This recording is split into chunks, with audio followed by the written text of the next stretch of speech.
있지만 갈등이 없다. 그런 사람은 어떻게 해요? 심각한 거예요. 막 살아도 아무렇지도 않아요. 자유함이 있어요. 그런데 이제는 하나님, 제가 이렇게 좀 잘 살았어야 되는데 제가 한눈 팔았어요. 그거를 조금 느낄 때 어떻게 돼요? 이제 내가 영의 세계가 믿음의 눈이 열렸다는 겁니다. 무슨 말인지 잘 모르신 분은 그냥 그렇게 편안하게 사셔도 돼요. 그게 뭐냐면은 믿기 전에는 내가 죄에 팔렸는지 어쨌는지 몰라요. 예수님을 알기 전에는 이게 죄인지 죄가 아닌지는 몰라요. 근데 예수님을 알고 나서는 어떻게 됩니까? 모든 것이 예수님을 알고 나서는 어떻게 돼요? 모든 생활에 있어서 내 생활에 자유함이 있어요. 안 그러면 좀 조금 부담 가는 게 많아요. 신경 쓰이는 게 많아요. 전에는 그냥 아무 데나 갔어요. 전에는 먹고 싶은 거 다 먹었어요. 입에다 불도 떼고 마시기도 하고 그냥 하나님이 주신 그 모든 것이 선함에 감사함으로 먹으면 된다고 하면서 지 마음대로 자유함 속에서 먹었어요. 그런데 어느 순간에 말씀이 들어옴으로 통해서 어떻게 입에다 불 떼면 안 되고 아무거나 기도하면서 먹어도 되는 것이 아니구나 라는 것을 영적으로 이제 느끼는 부분이 있어요. 그게 이제 어떻게 해요? 갈등하는 거예요. 오늘 그 영적인 대가, 믿음의 대가, 대단한 이 사도 바울이 영적인 그 갈등에 대해서 오늘 고민 이야기를 하고 있는 거예요. 그런데 많은 신학자들이 오늘 이 로마서 7장은 앞에 1절에서부터 계속 흐름을 보게 되면 여기에 대해서 많은 학자들의 견해가 많고 굉장히 해석적으로 어려운 부분이다라고 이야기합니다. 왜 그러냐면 사도 바울이 왜 갈등했을까? 이 갈등한 부분은 예수님을 알기 전일까 안 그러나면 예수님을 믿고 났었을까? 라고 많은 학자들이 이구동성으로 많은 그 견해들이 나와요. 그런데 뭐라고 나오느냐? 많은 학자들이 나오는데 저도 그렇게 생각합니다. 이 사도 바울은 예수님을 믿기 전에가 아니라 예수님을 알고 나서 그가 정말 주님을 위해서 살려고 하다 보니까 정말 이런 부분들이 많은 부분이 있구나. 본인이 죄로 엉뚱하게 막 살아서가 아니라 정말 하나님의 말씀대로 살려고 하는 이런 모든 부분 속에서 이 세계가 이렇구나는 것을 오늘 영적인 그 고백을 하게 된 거예요. 우리 하늘교회 성도들도 오늘 말씀을 들으면서 내가 정말 그동안 몇 년, 안 그러면 몇 개월, 몇십 년, 수십 년 동안 믿음 생활했는데 내 마음속에 얼마만큼 갈등이 있는가? 내가 뭐 하나 선택하는 거, 내가 하나 뭐 먹는 거, 어디 움직이는 거에 대해서 갈등을 하고 있는가, 갈등하지 않는가? 갈등을 하지 않고 움직인다. 그 사람은 어떻게 영적인 사람이라고 할 수 있겠어요? 그렇죠. 오늘 교회 이렇게 올라오시는데도 어때요? 이 교회가 도대체 안내자도 없어. 그렇죠. 아버님. 이렇게 딱 오는데 안내자도 없어. 들어갈까 말까. 올라오셨다가 다시 또 내려가는 거야. 그러다가 갈까 말까. 이상하다 이거. 여기는 왔는데. 그러면서 나름대로 다 그 나름대로 뭔가 다 있어요. 잘 오셨습니다. 네, 잘 오셨어요.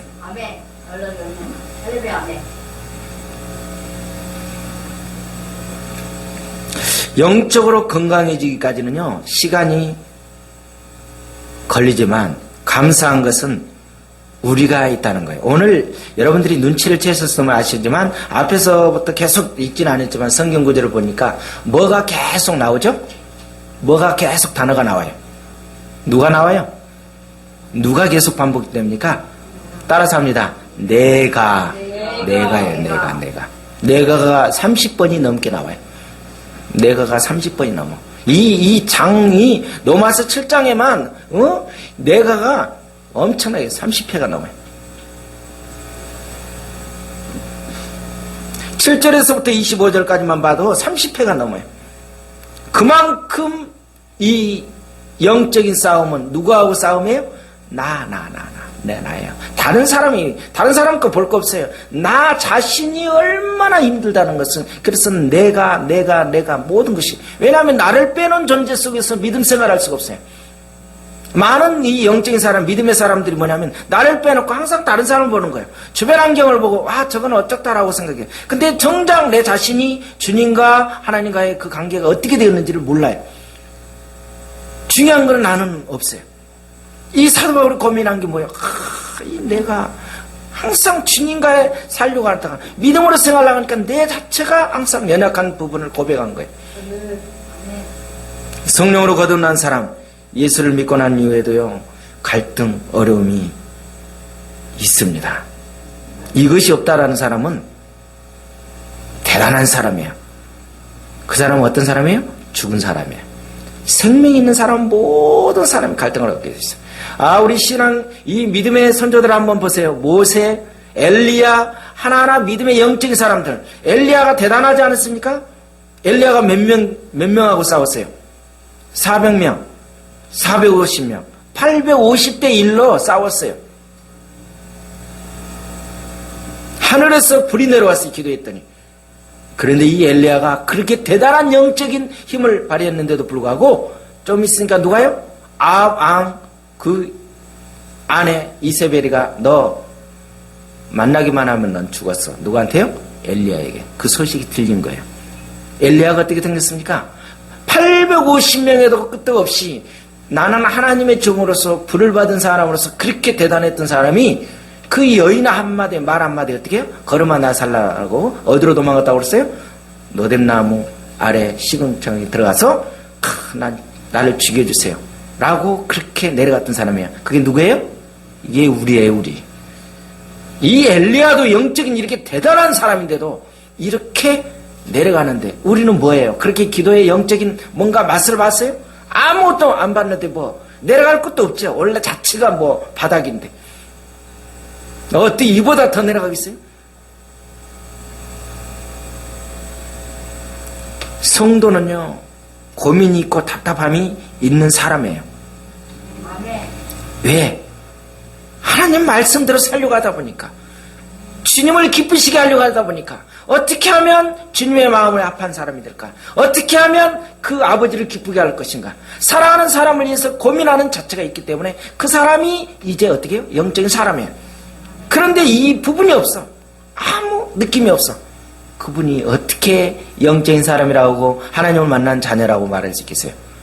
그거는 내가 볼 때 아직도 나는 누구 중심으로 살아요? 내 중심으로 사는 거지 누구의 영적인 아버지의 중심으로 산 사람이 아니에요. 하나님을 사랑하는 자가 뭐 하게 된다고요? 고민하며 갈등한다는 것을 알아야 돼요. 자기 자신의 죄를 슬퍼합니다. 우리 하늘교회 성도들은 아마 오늘 오셔서도 또 느꼈을 거예요. 뭔 그렇게 죄를 일주 동안 잘 지었는지 계속 울고 있어요. 막 뻥뻥 울어. 그래서 그만 이 예수 믿지 않는 세상 사람들 볼 때 도대체 저 애는 뭐를 그렇게 뭐가 슬프니? 서방이 무슨 일을 잘못했나? 안 그러면 부도났나? 다 눈물을 줄줄 왜 그래? 왜? 주님과의 그거 부분이 와 있기 때문에 그래요. 눈물이 없고 마음에 그 감동이 없는 사람은 정말 고춧가루라도 눈에다 좀 뿌려야 돼. 그래서 이거 뭐가 흘려내려와야 돼.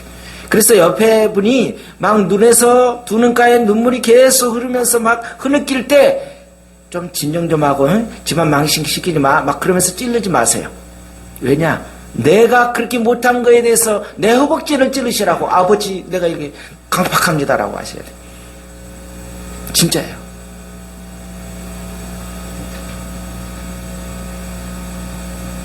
자기 영혼을 사랑하는 사람은 굉장히 힘들어하게 돼 있어요. 이 사도 바울이 그렇게 했어요. 갈라디아서 5장 17절에 세 번역으로 이야기합니다. 육체의 욕망은 성령을 거스린다. 성령이 바라시는 것은 육체를 거스립니다. 성령과 이 육체는 극과 극을 달려요. 사람들이 왜 갈등합니까? 갈등하는 이유가 뭘까요? 내가 하고 싶은 대로 하지 못하기 때문에 갈등하는 거야. 그쵸? 내가 막 살고 싶은데 뭐가 하지 말래요? 이게 하지 말래. 빨간불인데 막 가버려요. 그러면 어떻게 되죠? 교통이 잡아요. 예, 빨간불인데 왜 정지 안 했습니까? 40km로 가라고 그러는데 내가 100km로 갔어요. 그럼 어떻게 돼요? 그것도 가속으로 걸리는 거예요. 이 법이라는 것은 하지 말라는 부분이 너무 많아요. 그런데 세상의 법, 이 율법이라는 것은 어떻게 돼요? 나를 얼감매겨서 나를 죽이려고 하는 것이 아니라 나를 살리기 위한 바로 하나님의 말씀이라고 우리가 계속 말씀을 들었어요. 우리가 예수를 알고 나서, 하나님을 알고 나서 주일날 이 좋은 날에 나가서 놀러 갈 수 있는데 못 가고 와서 이렇게 앉아 있는 거예요. 얼마나 불쌍해요. 그렇죠? 이렇게 생각하면 우리가 비참한 거예요. 그게 아니라 우리는 하나님의 자녀로서 이 자체의 기쁨을 누리면서 하나님 앞에 예배드릴 수 있다는 자체가 얼마나 기쁨인지 그걸 아는 사람은 생각 자체가 달라지는 거예요. 그러면 믿음이 좋은 사람은 절대로 흔들리지 않습니까? 한번 물어보면 믿음이 좋은 사람은 절대 갈등하지 않아요?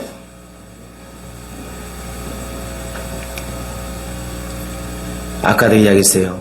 모세, 엘리야, 많은 선지자들이 그런 갈등 속에서 주님과의 계속 교제를 나눴어요. 우리가 신앙생활 하는데 한 주 동안 계속 갈등하지 않으셨어요? 주님, 또 제가 또 넘어졌습니다. 주님, 조금 더 기도했더라면, 좀 더 뭐 했더라면, 계속 그놈은 라면을 하도 많이 끓여가지고 불어 텄을 거예요. 그렇더라면, 저랬더라면 엄청나게 많이 끓였을 거예요. 지금 무슨 소리인지 못 알아들었을 거예요. 얼마나 우리가 수도 없이 먹지 못할 라면을 얼마나 끓이고 있냐고. 정말 뭐 했더라면, 그때 좀 기도 좀 더 했더라면, 그때 그곳에 가지 않았더라면, 그러면서 뭐 했더라면, 그때 예배를 드렸더라면, 조금만 참았더라면, 그러면서 라면을 수도 없이 끓이는데 그 영양가 없는 라면 때문에 얼마나 우리가 얼마나 소비하고 있냐고요. 한번 생각을 해봐야 돼요. 우리는 예수님을 믿은 후에 갈등이 생기면 어떻게 돼요? 혹시 내 신앙에 문제가 생기지 않았나? 라는 것을 알게 돼요. 그게 살아있는 사람이에요. 그런데 갈등이 없어요. 아무런 느낌이 안 와. 기도도 안 해도, 예배를 안 드려도, 내가 막 살아도 아무런 느낌이 안 와. 그 사람은 어떻게 이야기가 돼요? 나는 중병에 걸렸구나. 중병에 걸렸구나. 아무런 느낌 없어. 왜냐, 이 병이 들면 어떻게 돼요? 잘라내고 뭐해도 아무 반응이 없다고 그랬잖아요. 그런데 지금은 누가 건들기만 해도 아파요. 아픈 건 뭐예요? 내가 살아있는 거예요. 얼마나 감사하냐고. 아멘이 안 나온 거 보니까 상당히 지금 이게 몇 개가 온 것 같아. 지금 이게 심각해지는 거예요. 감각이 없어요. 그래서 로마서 7장 14절에 뭐라 합니까? 우리가 율법은 신령한 줄 알거니와 나는 육신에 속하여 제 아래 팔렸도다. 내가 뭐 했대요? 팔렸어요. 어디에 팔렸어요? 죄에 팔렸대요. 얼마나 불쌍해요. 우리가요, 죄에 팔렸어요. 율법으로 통해서 보니까 우리가 이게 정말 부끄러운 존재라는 것을 사도 바울이 고백하고 있는 거예요. 그러면서 15절에 뭐라고 합니까? 내가 행하는 것을 내가 알지 못하나니 내가 행하는 것을 자기 자신도 모른대요. 그러면서 내가 원하는 것은 행하지 않냐고 도리어 뭐예요? 엉뚱한 짓을 하고 있는 거예요. 내가 왜 여기 와 있지? 내가 왜 이걸 했지? 나중에 보니까 이상한 것을 한 거예요. 그때는 내가 정말 맨정신이었는데 왜 내가 여기 와 있지? 내가 왜 여기 있어? 라고 얘기하는 거예요. 뭐가 그래요? 뭐가 더 강하기 때문에?